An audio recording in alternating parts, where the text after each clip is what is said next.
السلام عليكم، اهلا بيكم في فيديو جديد. لو انت اول مرة بتشوف الفيديو ما تنساش تعمل اشتراك في القناة وتفعل الجرس عشان توصلك الفيديوهات اول باول. كمان ما تنساش تشارك الفيديو مع اصحابك لو عجبك الفيديو، وان شاء الله يعجبك الفيديو.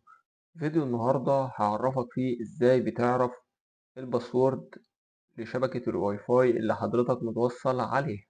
طبعا الطريقة باستخدام الكمبيوتر او اللابتوب، ايا كان بقى عندك كمبيوتر او لابتوب متوصل على واي فاي. طبعا الطريقة موجودة للموبايل بس بتبقى في الإصدارات الجديدة كلها. فالنهاردة خليك معايا هعرفك ازاي بتعرفها من على اللابتوب. طبعا لو حضرتك كنترول بانل دي مش موجودة عندك على الديسكتوب، من هنا بتيجي من هنا تكتب كنترول بانل على قائمة ستارت. بعد كده بتضغط عليها، بتبدأ إن أنت تدخل على نتورك أند إنترنت.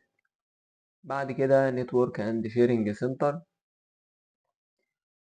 بيظهر معاك الواي فاي اللي حضرتك موصل عليه. بتيجي تضغط عليه بالشكل ده، بيفتح معاك الويندو أو النافذة دي. طبعا لو جيت حضرتك إنك تركز هتلقى حاجة اسمها وايرلس روبرز من هنا. لو جيت إنك تضغط عليها هتلقى معاك كونكشن، وهتلقى حاجة اسمها سكيورتي. اللي يهمنا في ده كله هو السكيورتي. تفتح السكيورتي هتلاقي حاجة اسمها نتورك سكيورتي كي، طبعا مخفي. بس في حاجة عندك لو ركزت هتلاقي حاجة اسمها شو كاركترز من هنا. لو حددت عليها هتلقى الرقم السري بتاع شبكة الواي فاي اللي حضرتك موصل عليها ظهر معاك.